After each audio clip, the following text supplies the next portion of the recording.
Yes, sir. We talk about regulations. What about corporate tax? We are currently the highest corporate tax rate in the world, or the second highest? I can't remember. Soon to be the highest. Soon to be the highest. Japan's lowering it next month. Okay.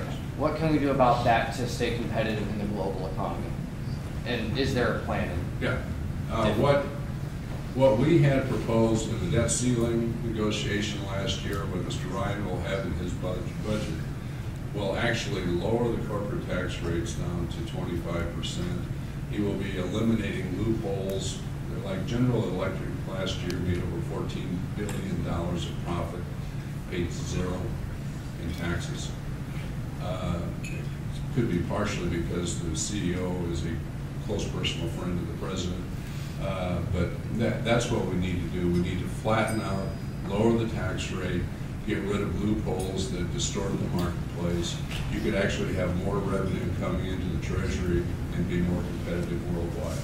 And what we need to also be sensitive to is that since most small businesses pay their tax on their business on a personal level rather than a corporate, we don't want to get into a situation where you're putting small businesses at a competitive disadvantage, because at the end of the year, if the president has his way, the top marginal tax rate for an individual is going to go up to 39.6, and that puts them at a disadvantage. So we're going to have to make sure that both small businesses and large corporations are competitive on the world stage, but also between each other, and that's the trick to it. But yes, our proposal will lower that. Japan right now has a higher rate. In April, they will be lower than we are. One thing that's interesting too, that as far as tax policy, there's about 1.2 to $1.5 trillion of cash with U.S. companies sitting overseas today.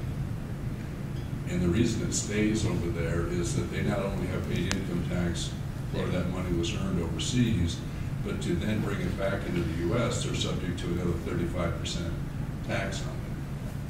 So what does that tell that business? It tells that business you invest overseas.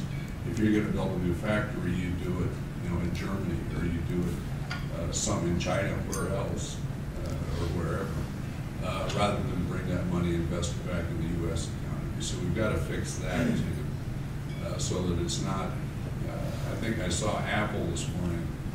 I think has $65 billion overseas that they would invest here, because they're looking to expand more factories, but they can't bring it back here to build those factories in the U.S. because of the punitive way we tax that money back in the country. Good question. Yes? Oh, here's trouble. You mentioned Paul Ryan's budget. I haven't looked through it. Is there anything in there about Social Security reform? Social Security is not, and no.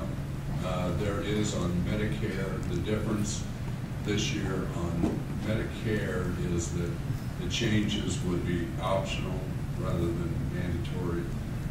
What he's talking about is affecting no one coming, currently in Medicare, or people coming in the next 10 years. But those people coming in after that would have options, would have choices in a competitive marketplace, which would lower their premiums, or they could continue to have a traditional Medicare. There's also in that on Medicaid, basically respecting states' rights, in essence block granting that money back to the states. Currently, the states write the rules for Medicaid, which is the low-income healthcare program. And what he wants to do, basically, to hold down costs over time, is give the states the flexibility, along with the money, to enact that. So, and bipartisan governors would love to have that, so that they could actually design programs for their own states. Do you have anything to say about Social Security reform, or if anything has been discussed? I know, like, Gingrich had in his campaign to talk about optional. Well, no, I mean, Social Security, it really would not be that difficult to long-term make changes in Social Security that would actually save the system. I mean, there are a lot of suggestions, some of which I like, some of them I don't. Certainly the suggestions, the list of suggestions are raising the retirement age or the eligibility age, adjusting the cost of living, increasing the taxable amount of income, of earned income that's eligible for the Social Security tax. Some of those different things that would have a huge impact actuarially over a period of time.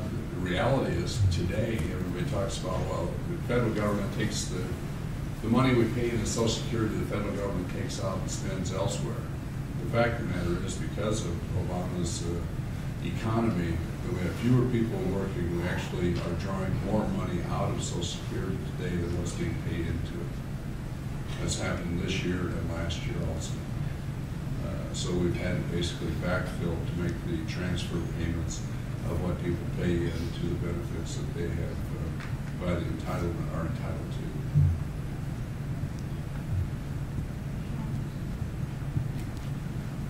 Yes, sir. What do you think the Republican prospects are right now to take the United States Senate back, especially now that Democrats are expected to take a Republican seat with Senator Snow's retirement? I mean, to a conservative, Senator Snow is maybe not always with us.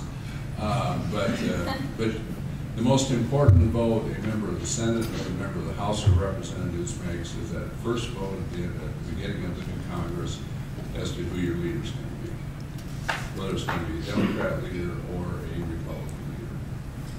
In the Senate, or the Speaker is going to be a Republican or Democrat. Because that is what sets the whole agenda. That is a setback for the Republican majority, it is. But there are still at least, I think, 8 other opportunities out there. I think Nebraska is going to stay Republican, even though Bob Kerrey has moved back from Greenwich Village to run in Nebraska. So I think we'll hold that, or that would be a change actually, because the Democrat can seat down. That will be Republican, but I think we can pick up. I was more optimistic earlier, but I still think 5 to 6 seats in the Senate to give us the majority over there. And that, for a House member, that is huge. I mean, I think we're going to keep the majority in the House, but we have passed bill after bill after bill as far as energy production, as far as job creation, pushed it over to the Senate, and they pile up on Harry Reid's desk over there with no action. I mean, and it's like doing a budget over there. He's so afraid of making his Democrat members taking votes that they may be held accountable for in the election, that he's this total protection policy, basically incumbent protection program that Harry Reid has for his Democrat friends over there. It's a huge thing.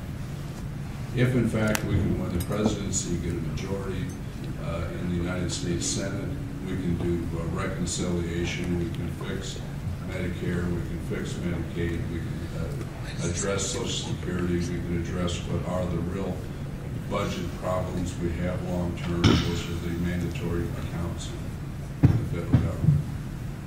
Last question. What is the likelihood of us expanding our majority in the House? I think it's going to be difficult to have a major expansion. We have 80 right now, 89 new Republicans in this Congress from the last Congress. Incredible amount, and great members.